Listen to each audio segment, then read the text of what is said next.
From The Atlantic, America is the land of opportunity for white South Africans. Trump has frozen refugee admissions and cut off resettlement funding, but he has made an exception for white South Africans who he says are victims of racial discrimination. Because they are. I mean, all you have to do is look at the laws in South Africa that specifically say, you know, white people can't do this, or white people can't have that, or it has to be for black people only. Like, it's ridiculous to make the argument that it's not that there are not racially motivated laws in South Africa. That is, you know. Let's play this video. I don't know what this video is. I'm just gonna play it. it's a court decision that must be respected. Those who have appealed it, they must go and fight it in court. We won, and we shall sing this song in line with the court decision. The Court of South Africa, an independent court, has made a declaration on this matter and is closed. What's a boer? This is sponsored Farmer. outrage White by farmer. Helen Zille. You know, black people, there are some black clever... This is Malema saying, I won't stop singing Kill the Boer. So it's like... You speak South African. He does. Yeah. You from the place? Okay. So they literally have... who is this guy? Is he like the president? No, he's the leader of one of the parties. And he sings a song to stadiums full of people, which translates to basically like kill the white person. And when 59 refugees come to America, the left says Trump's racist, it's the apocalypse. They're not facing discrimination. It is remarkable that like anyone can look up this video and you can see that there are, you know, they're singing songs specifically saying to kill these people, and then they would make the argument, oh no. The poor, the farmer. So what you're listening to is a video of a South African political leader, Julius Malema, chanting "Kill the Boer" in a now viral clip that has even gotten the attention of South African-born billionaire Elon Musk. The Boer in the song is a reference to white South African farmers who are descendants of European colonists known as Boers, who, although are the racial minority, are now majority landowners in the country. The song dates back to South Africa's apartheid system of race based on segregation under white minority rule, which only ended in the early 1990s. Malema led these chants during a packed rally of nearly 100,000 people at an event marking the 10th anniversary of his political party, Economic Freedom Fighters, in Johannesburg, which is South Africa's largest city. Musk claims that organizers were openly pushing for genocide of white people in South Africa, but many historians and journalists, including Malema in a 2022 statement, have argued that the song is not meant to be taken literally, rather to mobilize support against discrimination of the majority black population who still... So if someone made a song that said like kill and then insert some other race, but it was not meant to be taken literally, it's just to highlight a problem. So Kanye's latest song is highlighting a problem.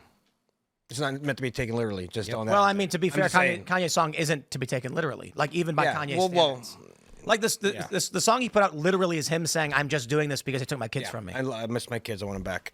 Yeah, it's kind of brutal. Yeah. But it's catchy as F. At any rate, the funny thing about the story is the lesson for white minorities is clear.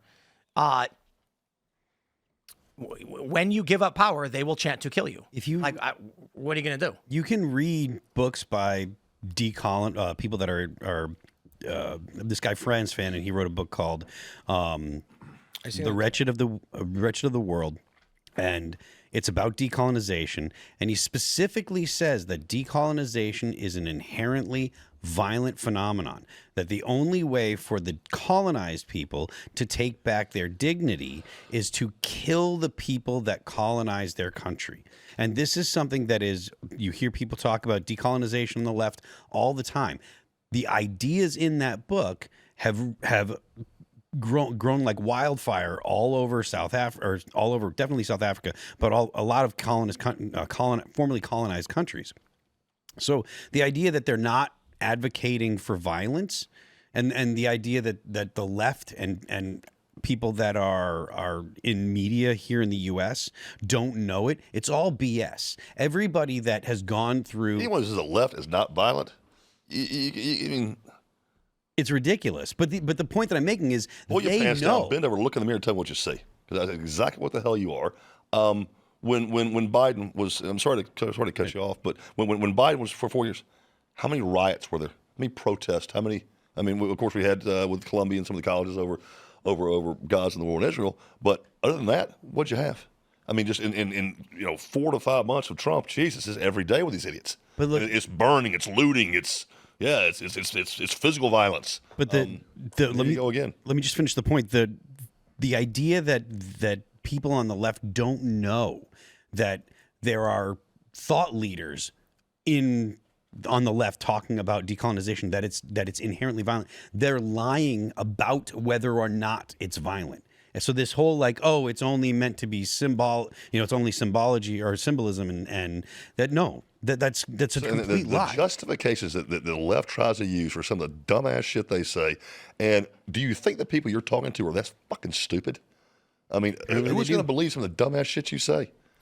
It's best for But they say it over and over. Whatever topic they're talking about, it's the justification. Like what I hear Schumer about the Biden in the wheelchair. All of them. I guess they must have a memo sent out Monday morning with the newest headline that's getting ready to hit the beat with Biden in the wheelchair, and of course the cover up and all that. I'm frankly tired of hearing about it. But now it's we're just looking forward. We're not looking back. We're just looking forward, and it's dodging the question. And do you really think that anyone that wouldn't believe what Tim just pulled up with AI that knows that at least I'm not that stupid? Do you think anybody's buying this shit, Chuck? Anybody's buying this shit? It was HHS secretary from his administration, Pete Buttigieg, were saying the same thing. They were talking in lockstep, almost saying the exact same words, the exact same tone and banter. Again, they must get a memo that goes out. Here's what you're going to say when you get asked this question. Do you think anybody's buying this shit? They do. How are you this Liberals stupid? believe it. Yeah. How are you this stupid? You think anybody's buying this shit? But it's because they don't. Is somewhere above the 85 IQ threshold. They don't watch the news. So when they do get a glimpse of a news channel, they're at a bar maybe, they see a brightly orange Trump, and they're just looking at the screen with this overly saturated Trump. The media put a filter on his face. Yep. And then the news anchor comes on and says, here's a bunch of stuff we just made it to make Trump sound bad. And they're sitting there drinking a beer and they go, geez, I can't believe it. Yeah. They don't then follow up on it. Then someone comes to them and says, that's not true. Trump's not bright orange. He never said that. And they'll be like, I saw it on the news. What are you talking about? Why you cultists, get man? Guys You from believe Detroit that represent a constituency that doesn't even know where they live. Yeah. Indeed. And you get the Jasmine Crockett, you get the Jasmine Crockett's of the world. But she's faking it. Holy shit! She's faking it, right? When she was a stripper, I guarantee she just talked like that. She wasn't a stripper. She's pretending to be. With a name like Jasmine, she was a stripper. She was. With that wig, that weave. You are giving her exactly what she wants right now. Yeah. That is exactly what she wants you to say. Yeah. She put on a fake ghetto dialect because she actually talks like this and went to an Ivy League. And then when she tried running, she was like, I better start talking like this if I'm going to win. She wants you to go on shows and say she's ghetto and she's a stripper. That's what her whole shtick is. She's actually a well-educated. That's going to help her get reelected. It's helping. It did. That's how she keeps getting reelected. Yeah. She's putting on the ghetto affectation. What district is she from? I know she's from Texas. What district? Let's pull it up. That's like Charles White. Charles White used to be around super the Dallas educated. area? I lived in Dallas for 2 years. F that noise. What district? This is why I don't even fucking use Google anymore. Although Texas 30th, it covers portions of Dallas and Tarrant counties, includes cities such as Dallas, Grand Prairie, DeSoto, Cedar Hill, Lancaster, Duncanville, Glen Heights, Hutchins, Wilmer, Arlington, Ovilla, and Seagonville. Big ass fucking district. The district is home to over 750,000 North Texans and is part of the Dallas-Fort Worth Metroplex. Here you go. Here's the actual Jasmine Crockett. First of all, it's good to see you in the new year. No one could have told me that when I went down to Austin. Now it's like a little bit over a year ago. Which actually makes me hate her worse. That she's literally playing a character. Yeah. Yep. And let me get the character. Wait, what do you want to be a wrestler? What we're doing here? She wants to appear like she's from the hood. Like she's a regular person. Why, just and why like is that a good thing? But pretty much everyone I know that lives in the hood wants to get out of the hood. Well, it worked for her. Nobody's ever lived out of the hood. Like, you know what? I feel like moving to the hood. That's what I'm gonna do. I'm gonna go to the Marcy projects and check in there from my, it's probably Madison Avenue fucking penthouse. It's probably just because it's relatable. People see them like her, and they think that's a lot of people in my generation and younger will think, oh, well, she's relatable. She went to Rhodes College. Anything of the stuff that's important, any of the issues, none of that's important to them. They just want to know, oh, she's like me. She talks like me. So not an Ivy. She went to Rhodes. Heard of it? Memphis. Well, Memphis. Yeah. Yep. And she's putting on a fake character to try to create a fake. She's created a fake persona to try and garner support, and it works. And this is who these people are. Yeah. This is what Democrats do. It does. When you pointed out, when you said, what is this? WWE. It's really similar. Yeah, I'm playing a damn character. They're just play a character so that way you can play to the voters that are in the district that you want to win. Code talking. They call it code switching. Yeah. And that's an excuse because when they're caught, like Hillary Clinton put on a fake Southern accent. Yeah, all that shit. Video went viral. How do you explain that? It's code switching. That's what Tim Waltz said. I can code talk to white guys. And Biden kind of did the same thing. They're going to put you back in chains, kind of shit. And well, sort of, and that was a little bit of accent with that, but that is. I can code talk to Chicago guys from the 70s. The Bears. The Bears. Garage door openers. That's what we say. We don't say garage door. We say garage door openers. Literally, no one's ever talked like that. It never existed, and no one in Chicago talks like that. But that's what code. I will admit, when I'm like, hunting in South Georgia, if I come upon some good old boys with their gun racks in the back, I'm like, "What's up, boys? You guys killed nothing today? Oh, what you got to go bass fishing in a minute? Shit, man, let's go back. Let's do a little mud right after that." That's called code switching. I'll get up and talk a little. Did you see the little Pope? little redneck twang on there for you? The Pope has a translator nowadays. Seamus. What? Is there a Seamus punchline made of this? a cartoon. A punchline? Yeah, Seamus made a cartoon about the Chicago Pope. He's saying the Bears and all this stuff, and then he has a translator that actually speak how. Yeah. How nice it is. The funny thing Hilarious. about Chicago is I think, in the city proper, you've got a couple million people. In the greater metropolitan, it might be like 9 million if you go pretty far out. And Chicagoans just get all giddy and laugh when someone says Portillo's.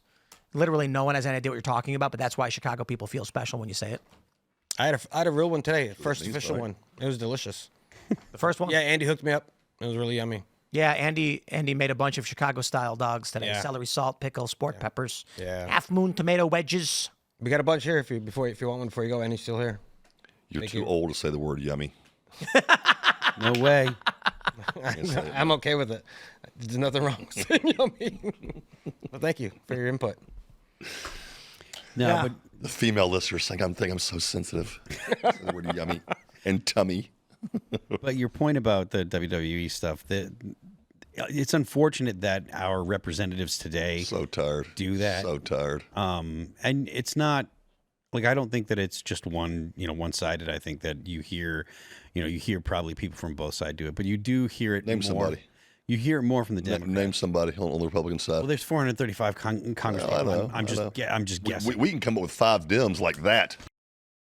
Like recently that have done Republicans don't do this. Yeah. Generally, I think you're. I can't say you're right. never. but We don't use absolutes, but I wouldn't be surprised if there was a Republican that laid on a bit of a Southern accent more than they actually have. I don't believe when it. when they're talking. I wouldn't be surprised. Liberals not only code switch, but they feign incompetence when speaking to black people. And this one warrants a source. I mean the non-racist liberals. What do you mean? Is there such a thing? Non-racist Democrats? I don't know. I don't believe that. Talk. This story will perpetuate forever. White liberals present themselves as less competent in interactions with African Americans. A new study suggests that white Americans who hold liberal sociopolitical views use language that makes them appear less competent in an effort to get along with racial minorities. If the presumption on average liberals make when talking to a black person, that is absolutely just insulting as hell. Right? I mean, Jasmine Crockett right here. It's indeed. Yeah. So these white liberals, when approaching a racial minority, tried to sound less competent, thinking it made them relatable to a minority. What does that say about their predisposition towards minorities? And Yale did this study? That's right. Of course. They're Very liberal as shit. classic story back from 2018, indeed. I'm surprised they let that see the light of day. I mean, liberals clearly wrote it. Right. I'm surprised they let it see the light of day. And after 2020, they won. Well, actually, you know what it is? Because it shows that white people are racist. Oh. So they were sitting there staring at it in their white brains. liberal is white conservatives are racist. Liberals are they're Anything that makes white people look bad, they're going to roll. And so they got it. It's probably honky that wrote this, so as they're making them, and myself included. I do it too. I'm a prick. Well, actually, it looks like it was here, may have been an Indian person. Jyoti okay. Matahusudana. Jyoti fucking alphabet. That's a name. Yeah, learn. Yeah. Yeah, when you're a little kid, like learning to spell your name when you're a little kid. Yeah, I learned to spell until I was 15. Condolences to that one. It took me 20 years. Don't get it wrong, son. My name is 16, 7 letters. Yeah. Yeah. Pretty easy. Lucky guy. Thanks for checking out this clip from Timcast IRL. Make sure to watch the show live Monday through Friday at 8 p.m. Subscribe to this channel, and we will see you all there.